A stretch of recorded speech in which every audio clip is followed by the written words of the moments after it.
Старая дорога с ухабами, выбоинами и трещинами уходит в прошлое. Слой испорченного временем полотна снимают словно скальпелем. Фрезерование асфальтобетонного покрытия близится к завершению. Его в дальнейшем будут использовать для укрепления обочин. На протяжении всей реконструируемой трассы, а это 9 километров, сосредоточены десятки единиц техники и дорожников. Специалистами на каждом участке выверяется каждый сантиметр дороги и готовится основание. Эту машину дорожники называют виброкаток. Она занимается утрамбовкой земляного полотна и песчано-гравийной смеси. Для полного эффекта ей нужно проехаться по этому участку как минимум 10 раз. Основание дороги идет в 3 слоя. Общая толщина составляет 60 сантиметров. Далее дорожники приступят к укладке асфальта в 2 слоя. Это нижний слой крупнозернистый 7 сантиметров и верхний слой мелкозернистого.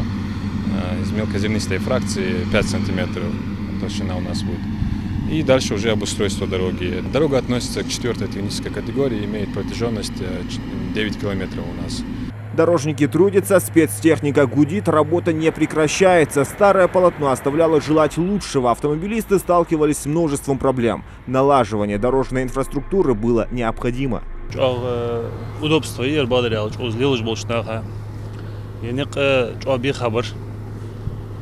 وزده حالي نشتغل مع خود احتیار بر اکشورتر بر سرخوتر بر دریگش حنس عدخ کادرش چارازت خو ما شاء الله دال اندل ديك خوبه خيتر قاديك ابولوج لاحتج به калар бар хал буахкыж дал эндел дик хубер.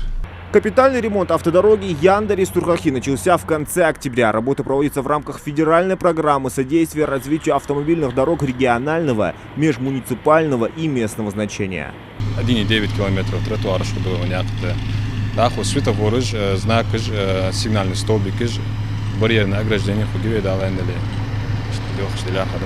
Контракт транспортный срок уже на 3 года рассчитанный и объект, но дал эндели весной хатуашер, если бахла хадатхер.